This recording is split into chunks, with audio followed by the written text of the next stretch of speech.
Straight into an incredible class, the under 2 litre class, now sponsored by SKF, and expect some incredible racing at the front end of this class. It's usually the Volvos versus the Alphas, but Rob Gearing has brought his 2000 Ti along, and look at that, he's on the front row, and it's going to be a battle royal as they get underway as the lights go out. Rolling start for these guys, heading down into turn number 1 now, and look at that, 3x3 already.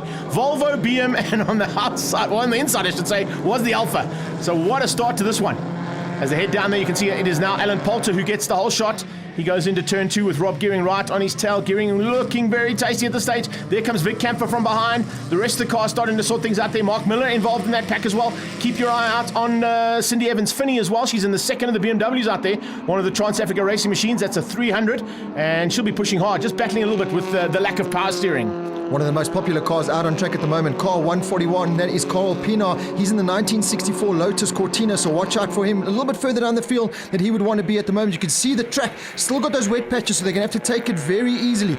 All the way around this whole section, the top right-hander, turn 5, turn 6, all the way down to the final turn. Now, as I go through Mix FM, you're going to see a little bit of a change-up as well. It's the first time they've put the cars really... Oh, and a problem there, 142, that's bad in front of Estes, and in the second of those Cortinas, just looping himself out. Now, that's where he got caught out with the water.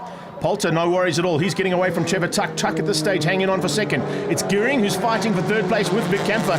And Vic Camper, of course, the man who supplied all the promotional vehicles for this weekend. And great to have Tom Camper as one of our additional sponsors here this weekend. So good to see those Volvos all over the road and promoting the 17th running of the Passion for Speed Festival. Yeah, I'll get down to that Volvo dealership. It's in Auckland Park, doing a great job. They're flying the flag very high at the moment, running in that podium position. Well, there's in a massive battle there with Patrick Gearing, so that's really going to go down to the wire. Rob Gearing, brother to Patrick, just behind them. Oh, look at 264, just floating through turn number 4 there, giving it all she's got to the top of the hill, and that is where all the problems are going to come into play. You've got to be very gentle on the brakes. A lot of horsepower in these cars, and remember, no electronic aids to help out. No, definitely not. The PM, unfortunately, being outgunned by the Volvo on the outside of Sassel Corner as they went through there. Great maneuvering there from Camphor, and here comes, oh, cool, it's a brothers battle. The Gearings are at it. Just behind that, the second battle on track at this stage is the 32 car, and you can see all of a sudden Mark Miller under a bit of pressure, and he's put himself under pressure big time. He's out of shape.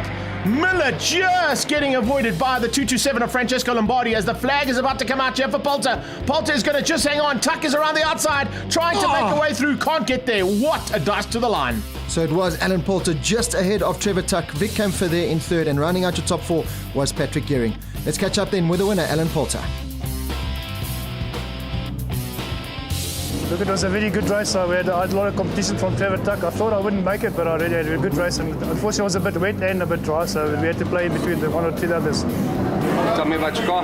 The car's going well. It's handling really well. It's an old Volvo at 122, as you can see, a 1965 model, and push-rod engine, where the Alphas got me the 2-litre twin-cam motors.